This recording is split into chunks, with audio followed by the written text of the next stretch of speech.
منوہر ایچ بنگالی نیاد body builder تھا۔ اس کا قد صرف 4 فٹ 11 انچ تھا۔ وہ 1912 میں پیدا ہوا اور 2016 میں جم میں ایکسرسائز کے دوران فوت ہوا۔ وہ دنیا کے بزرگ ترین باڈی بلڈرز میں شمار ہوتا تھا۔ وہ آخری سانس تک جوانوں کے مقابلے میں کئی گنا زیادہ وزن اٹھاتا رہا۔ میڈیکل سائنس بتاتی ہے انسان کی عمر جتنی زیادہ ہوتی ہے ان کے مسلز اور ہڈیوں میں وزن اٹھانے کی صلاحیت اتنی ہی کم ہو جاتی ہے۔ ڈاکٹرز 70 سال سے زیادہ عمر کے لوگوں کو ہمیشہ وزن اٹھانے سے روک دیتے ہیں۔ بزرگوں کو یہ مشورہ بھی دیا جاتا ہے آپ چلنے میں بھی احتیاط کریں اور کھڑے ہو کر پتلون اور شلوار پہننے کی کوشش نہ کیا کریں۔ آپ گر سکتے ہیں جس کے نتیجے میں آپ کے کولے کی ہڈیاں ٹوٹ جائیں گی۔ لیکن منوہر ایچ 104 سال کی عمر تک باڈی بلڈنگ کرتا رہا اور اس کی کوئی ہڈی ٹوٹی اور نہ ہی مسل۔ کیوں؟ آخر اس میں کیا اضافی خوبی تھی؟ اس خوبی کو ڈسپلن اور ول کہتے ہیں۔ منوہر نے لڑکپن میں ایکسرسائز سٹارٹ کی اور یہ 104 سال کی عمر تک ایکسرسائز کرتا رہا۔ چنانچہ اس کے مسلز اور ہڈیاں بھی تگڑی رہیں اور اس نے طویل اور صحت مند زندگی بھی پائی۔ آپ ملیکھا سنگھ کی مثال بھی لے دیجئے، یہ بھارت کا اسٹار ایتھلیٹ تھا۔ وہ 1929 میں ملتان کے نواح میں پیدا ہوا اور 2021 میں چندی گڑھ میں 92 سال کی عمر میں فوت ہوا۔ وہ بھی آخری وقت تک جاگنگ کرتا تھا۔ ملیکھا سنگھ کا دعویٰ تھا اس نے پوری زندگی کوئی دوا نہیں کھائی، اس کی واحد دوا اور واحد علاج جاگنگ تھا۔ وہ کہتا تھا اگر میرے سر میں درد ہوتا تھا تو بھی میں جاگنگ کرتا تھا اور 2-4 کلومیٹر کی دوڑ کے بعد ٹھیک ہو جاتا تھا۔ میڈیکل سائنس کا خیال ہے انسان کو بڑھاپے میں اپنے گھٹنوں اور ٹخنوں پر زیادہ بوجھ نہیں ڈالنا چاہیے، جبکہ ملیکھا سنگھ 92 سال کی عمر تک دوڑتا رہا اور اس نے بھی ضیاء محی الدین کی طرح زندگی بھر کوئی دوا نہیں کھائی۔ جم ارنگٹن امریکی باڈی بلڈر ہے۔ اس کی عمر اس وقت 90 سال ہے۔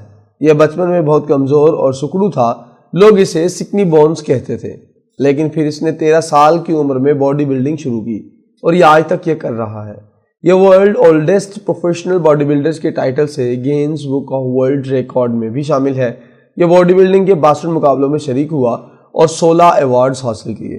ریمنڈ مون، رومن لوبز اور چارلس اگسٹر اس سے بھی آگے نکل گئے ہیں۔ اگسٹر کا 96 سال کی عمر میں انتقال ہوا تھا۔ اس نے 65 سال کی عمر میں جاگنگ شروع کی تھی اور 36 گولڈ میڈل حاصل کیے تھے، جبکہ اس نے 87 سال کی عمر میں باڈی بلڈنگ شروع کی اور وہ انتقال تک جم میں مسلز بلڈنگ کرتا رہا۔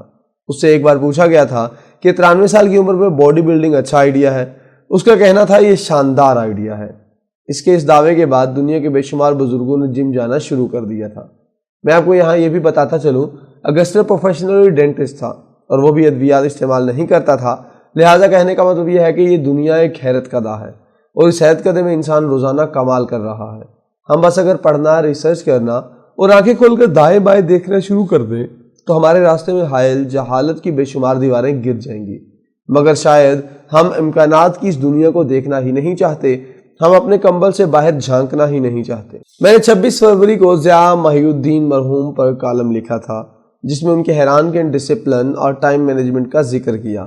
میرے چند احباب نے اس ڈسپلن کو مبالغہ سمجھا، جبکہ چند کا خیال ہے ضیاء صاحب نے ایک بور، غیر دلچسپ اور جیل نما زندگی گزاری تھی۔ میں یہ اعتراض سن کر مسکرانے پر مجبور ہو گیا۔ کیونکہ ہم لوگ بنیادی طور پر کنویں کے مینڈک ہیں اور ہم یہ سمجھ بیٹھے ہیں کہ کائنات صرف اس کنویں تک محدود ہے، اس کے دائرے سے باہر کچھ نہیں۔